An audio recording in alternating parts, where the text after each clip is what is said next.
एक छोटे से कस्बे में एक लड़की रहती थी, अमिता। उसका बचपन दूसरों जैसा नहीं था।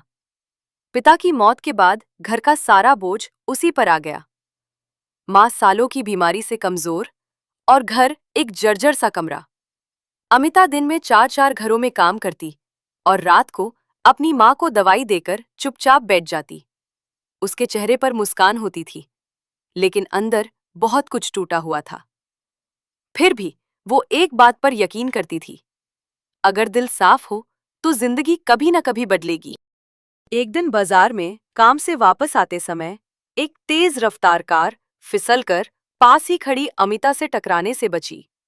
कार का दरवाजा खुला और बाहर उतरा अरमान।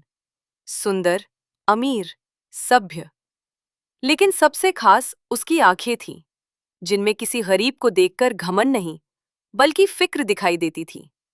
अरमान तुरंत बोला, मुझे बहुत अफसोस है, आपको चोट तो नहीं लगी? अमिता को हल्की चोट लगी थी। अरमान उसे डॉक्टर के पास ले गया, दवा दिलवाई, पानी पिलाया। अमिता के लिए ये सब नया था। कोई भी इस तरह उसकी परवाह नहीं करता था। उस दिन के बाद रोज कुछ न कुछ ऐसा होता कि अरमान और अमिता के रास्ते टकरा जाते। धीरे धीरे दोनों की बातें बढ़ीं। अरमान उसे उसके काम पर छोड़ने आता, उसकी माँ का हाल पूछता। एक दिन उसने कहा, अमिता, मैं तुम्हारी माँ का इलाज अच्छे अस्पताल में करवाना चाहता हूँ, इजाजत है? अमिता पहले हिचकिचाई, फिर उसकी सच्चाई देखकर मान गई। इलाज शुरू हुआ। माँ की हालत सुधरने लगी और अमिता के अंदर एक उम्मीद जागने लगी। वो कहती नहीं थी, लेकिन महसूस कर रही थी, उसकी सूनी जिंदगी में कोई रोशनी आ रही है।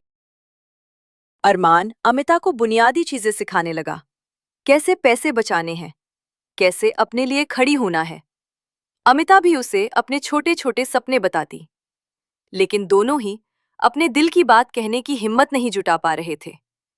एक शाम जब बारिश हो रही थी, अरमान ने चुपचाप कहा, अमिता, अगर जिंदगी कभी मौका दे, क्या तुम मेरे साथ चलोगी? अमिता ने उसकी आंखों में देखा और हल्के से मुस्कुरा दी। उस मुस्कान में इजहार भी था और डर भी। खुशियों के उस छोटे से सफर के बीच अचानक एक दिन अरमान का परिवार उनके घर पहुंचा। उनकी नजरों में तिरस्कार था। हमारे बेटे के पीछे क्यों पड़ी हो? पैसे चाहिए, हम दे देंगे, दूर रहो उससे। अमिता कांप गई। उसकी मां गुस्से से नहीं, असहायता से रोने लगी। अमिता ने कहा, मैंने कुछ नहीं चाहा, मैं तो खुद डरती हूं इस रिश्ते से। लेकिन बात परिवार की जिद पर अटक गई। अरमान उस समय घर पर नहीं था। उस रात अरमान ने अमिता को फोन किया। उसकी आवाज भारी थी। अमिता, घर में बहुत लड़ाई हो गई है। माँ की तबीयत खराब हो गई है। मैं उन्हें खो नहीं सकता। कुछ पल चुप्पी रही। उस चुप्पी में दोनों की दुनिया टूट गई। मैं तुम्हें छोड़ना नहीं चाहता, लेकिन शायद मुझे छोड़ना पड़ेगा, अमिता ने आंसू पोंछते हुए कहा। अरमान, अगर तुम मेरे लिए किसी को खोते हो तो मैं जीतकर भी हार जाऊंगी। पहली बार अमिता ने ही उसे दूर किया। दिन बीतते गए। अमिता ने काम पर जाना बंद कर दिया। उसकी माँ की हालत भी लगातार गिरती जा रही थी और एक सुबह वो हमेशा के लिए चली गईं। अमिता ने उस दिन महसूस किया कि किसी इंसान के चले जाने के बाद घर नहीं टूटता, इंसान टूट जाता है। अरमान आया, लेकिन अमिता ने उससे मिलने से इनकार कर दिया। वो कहती रही, अब हमारी दुनियाएं अलग हैं अरमान, तुम्हें देखकर मैं फिर टूट जाऊंगी। अरमान खामोश वापस चला गया। वो भी बिखर चुका था। माँ की मौत के कुछ महीने बाद अमिता ने एक छोटा सा सिलाई और प्रशिक्षण केंद्र खोला।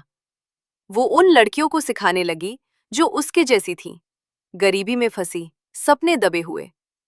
धीरे धीरे वो पूरे कस्बे में एक मिसाल बन गई। लोग कहते, जिस लड़की की दुनिया टूट गई थी वही आज दूसरों की दुनिया बना रही है। लेकिन उसके दिल में एक कोना खाली था, जहां सिर्फ एक ही नाम गूंजता था, अरमान। अरमान की शादी हो गई थी, घर वालों की पसंद से, लेकिन उसकी आंखों में हमेशा वही सवाल रहा, क्या अमिता ठीक है? और अमिता की आंखों में एक ही जवाब, कुछ चीजें बस याद बनकर रहती हैं, पूरा होने के लिए नहीं आती। प्यार कभी गलत नहीं होता, बस किस्मत कभी-कभी बहुत कठिन होती है। अगर आपको ऐसी रोमांटिक और दिल छू लेने वाली कहानियां पसंद आती हैं, तो हमारी मेहनत को सपोर्ट करें, लाइक करें, शेयर करें और चैनल को सब्सक्राइब करें। हम आपके लिए ऐसे ही और भी मनोरंजक और दिलचस्प वीडियोस लाते रहेंगे।